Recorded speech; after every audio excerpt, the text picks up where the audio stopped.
Live from News 3, the Old Dominion Full Court Press. Well, it is the final Wednesday of February as the regular season winds down, and with that, we welcome you to tonight's edition of the Old Dominion Full Court Press. A week from tonight, we'll be into March, and with it comes that madness. Down the stretch, Monarchs hoping to find the consistency that will help make March matter in their own locker room. Been a difficult 3 weeks for Jeff Jones and his squad, which has lost 5 of its last 6 games, the only win coming in upset fashion over UAB on Super Bowl Sunday. Now the Monarchs look to regroup heading into the final 4 contests of the regular season before turning the page to that Conference USA tournament. 3 of those 4 games happen in the friendly confines of Chartway Arena, where ODU has won 4 of its 6 league home games. Despite the recent struggles, coaches and players say it has not impacted morale or the buy-in. If I could bottle it up and we could play like we did against UAB, I'd be a very, very rich man. We're trying to push all the buttons, and the players are trying.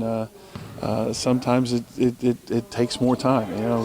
We're running out of time, though. People like CJ and Austin, they only have a few games left like that, and we just got to keep things like that in mind. Like everybody's playing for something, and then we just have to use what we're playing for and use that together and just play together. ODU just 1-7, meanwhile, in conference road games so far this season. Well, next up, Florida Atlantic, a squad that has given the Silver and Blue some problems this month. Tomorrow night, the Monarchs looking for some revenge after what some players calling an embarrassing showing in the Sunshine State 2 weeks ago.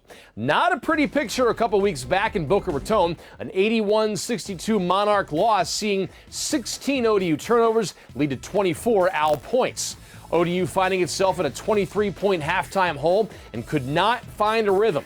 Austin Trice's 19 points and 14 rebounds pacing Old Dominion in the losing cause, one of which they've watched film and learned from, or so they say.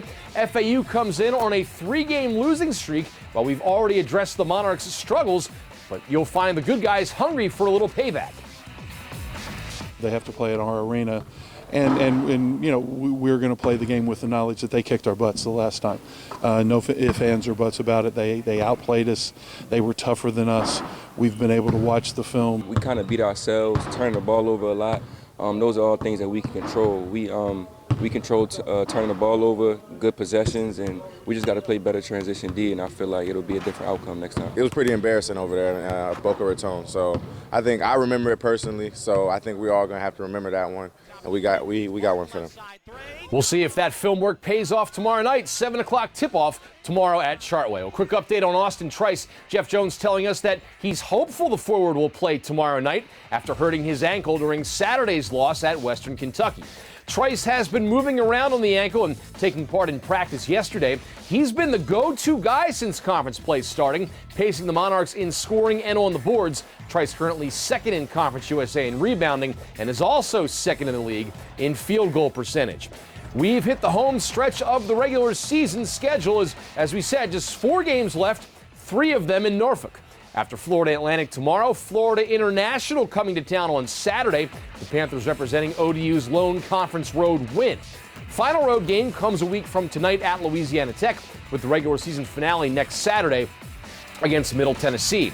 Hard to believe, but we're just 2 weeks away from that conference tournament. Let's take an updated look at the standings. The Blue Raiders have opened up some space at the top of the Eastern Division, while Western Kentucky's surge has elevated the Hilltoppers to second. FAU there in third. Old Dominion has fallen to 6th, but can improve its standing with a hot final 2 weeks. Out west, North Texas on the brink of clinching that division crown. UAB and Louisiana Tech deadlocked behind them. UTEP also with a winning record in this division. Should be a fun stretch run to see how these standings finish up. Look at the updated stat leaders for the final time in February. CJ Kaiser's 14.4 points per game, still topping that list when it comes to Monarch scoring. Austin Trice close behind, nearing that 13-point average. Kalu Ezikpe with more than 11 per outing. To the glass we go, where Trice nearing 9 boards per contest. As mentioned, good enough for second in the league. Mekhi Long and Ezikpe both closing in on that 7 rebound per game mark. Now to assists, and he's been a constant atop that list throughout the season. It's Jalen Hunter leading the team with almost 4.5 per contest. Kaiser and Ezikpe both distributing as well at rates among the tops on the squad.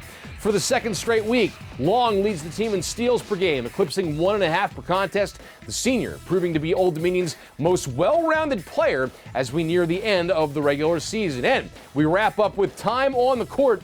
Hunter and Kaiser topping the minutes chart for Jeff Jones, seeing plenty of action each night. Long rounds out the top three, still seeing plenty of time out there for the silver and blue. Well, coming up next, we take a look back at a golden age of Old Dominion basketball. Sonny Allen's former players discuss his impact on them and the program when the Old Dominion Full Court Press continues right after this.